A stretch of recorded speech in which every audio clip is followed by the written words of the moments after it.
Ladies and gentlemen, Team Wanyonyi has finally succumbed to Edwin Sifuna's wave in the Luhya nation and officially dumped ODM party for Linda Wananchi. I have had meetings with Wangamati, I have met Team Wanyonyi, I have met Zakaria, all of those people, including the Senate aspirants from Bungoma. We have very many aspirants from Western Kenya. And our hope is that because watu wametuamini na wametutegemea. Unajua sasa hivi kuna shida ya njaa. Mtu achukue shilingi 10 ya kutumia kwa paybill yenye labda angenunua kitu wa kule. Omena kule. That move by Team Wanyonyi is a major political blow to Oburu Odinga and William Samoei Arap Ruto to some extent. All my interest is in Bungoma. My business is Bungoma. Everything. Bo Nairobi tulienda kasi. Alafu Nairobi bia haikuangi mahali pa anybody. I've been even telling my brother, my younger brother Sifuna. Nilimwambia Sifuna, I know you are making a political statement, but for you to be more established as a politician and you want to play national politics, you must have a base. Nairobi is nobody's base. His base is wapi?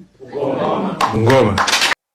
In this video, I want to reveal to you guys how that move by Team Wanyonyi to dump ODM party is a major blow to William Ruto and to Oburu Odinga. Before I do that, in case you're watching this channel for the first time, take a second or two, click the subscribe button so that next time we produce a video like this, YouTube will automatically notify you. Ladies and gentlemen, sometimes I look at politics, and indeed I agree that politics is about two things: the interest and the betrayal. And personally, if you had to ask me, Team Wanyonyi is actually pursuing his own political interest, which for me is the best thing to do. And should we blame Team Wanyonyi for dumping ODM party? For me, I would not do that. I would blame Oburu Odinga. Because the question is, why would Team Wanyonyi dump ODM party? It simply means that ODM party can no longer serve his political interest. And what is Team Wanyonyi's political interest? We know initially Team Wanyonyi was supposed to be the governor for Nairobi. In fact, if Raila Odinga had not betrayed Team Wanyonyi in 2022, he would be the governor today. Then at some point, it was very clear that Team Wanyonyi was going to be the governor for Nairobi. Then Raila pushed him to Bungoma. So for me, the moment it became very clear that Babu Wino has bolted out of ODM, and after the death of Raila Odinga, there was nothing that stopped Oburu Odinga, if you were visionary, from reaching out to Team Wanyonyi and convincing the president to bring Team Wanyonyi to Nairobi. Because that would be, for me, that would have been more strategic.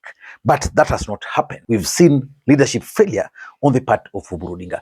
But why is this move going to hurt Oburu and William Ruto in a big way? Number one, ODM party is now being reduced to a Luo political party. Team Wanyonyi was a key player in ODM party, especially from the Luhya nation. In fact, if Edwin Sifuna had left and ODM was strategic, his departure would not have been felt much. But now, in Bungoma, we had the face of ODM in the name of Team Wanyonyi. Now he's gone. In Kakamega, Oparanya is still there, but Oparanya is very shaky. Then you go to Vihiga, the deputy party leader was Ososi, has bolted out. So it means right now in the entire Luhya nation, we are talking of ODM which is badly wounded. I don't know whether they'll recover. The Kakamega governor Baraza is trying, but so in short, if you were to look at ODM as a national party, you'd look at it from the support it had from the Western, the Luo nation, from the coastal region and other parts of the country. The Luhya nation is now gone. Coastal region, you can't really talk of much. And of course, we know that the death of Raila Odinga is now doing his thing. So the thing is, ODM is being reduced to a Luo political party. Number two, and this is now should be their worry. There's always the spiral effect. So by Team Wanyonyi defecting, I won't be surprised to see someone like Aladwa or someone who is senior within ODM party bolting out.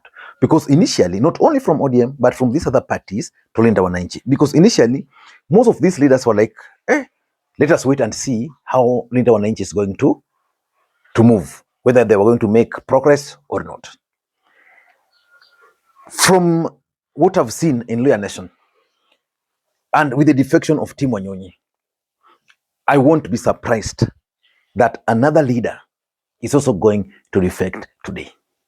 I won't be surprised, because that's how politics operate. So ODM party, in my view, is now facing the phase where most leaders who are still clinging to it, especially because of being part of government, are not going to be bold enough, and they'll start bolting out of the party. And number three, and this is something which I think is giving the president serious sleepless night. The Sifuna wave is likely to lock the Luhya Nation. And let me demonstrate to you how this is going to affect ODM, and also how it's going to affect President Ruto. For ODM party, if you take, for example, Nairobi, and these other parts of the country, you go to coastal region, they've always voted together, the Luos and the Luyas.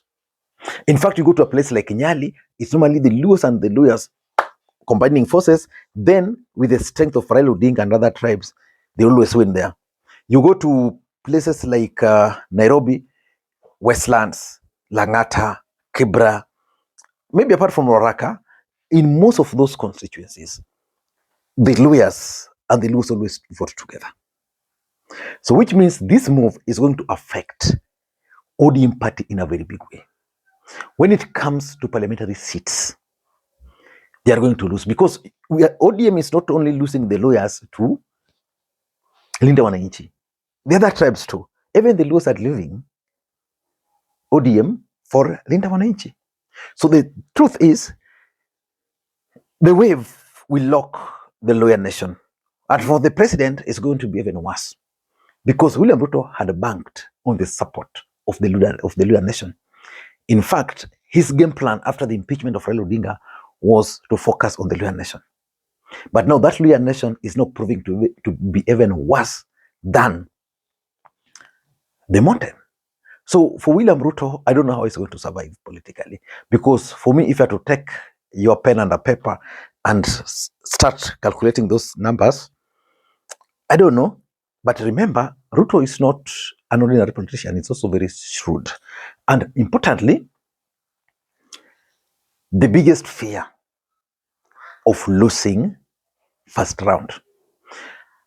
A strong Edwin Sifuna, a strong Kalonzo supported by the Kikuyus, and a strong William Ruto, or a weaker William Ruto. Those three candidates, if all of them were to be on the ballot, I can assure you none of them will be able to win first round. And William Ruto should be worried more, because based on numbers, the person the mountain will vote for will be number one, even if he won't reach the 50% plus one vote. He will be number one. The Luhya Nation and their numbers and the wave we are seeing in Sifuna, powered by the young people, can be number two. But in the event that William Ruto becomes number one or number two, he will not reach that threshold of 50% plus one. If with the support of the mountain, William Ruto struggled against Raila Odinga. In fact, he got 50 points. Yeah, and we all know that those figures were actually topped up. So it's going to be complex for William Ruto in terms of winning his re-election. And lastly, I'm looking at the parliamentary seats. ODM party has survived all these years because of the number of seats. As much as those numbers have been coming down, but still they were a bit fair. Which meant ODM at any given point used to qualify for substantial amount of money, which sustained it, because through those numbers, they were now able to qualify for political parties funding. And with the political parties funding, ODM was able to survive. How will ODM party survive? A party that is used to getting those large amounts of money. a party that was used to Raila Odinga, because Raila Odinga also used to bankroll the party. How will they survive politically? Are we seeing now the death of ODM party slowly? Maybe I should read your comments in the comment section below. Until next time, this is Lee Makwiny. Bye-bye.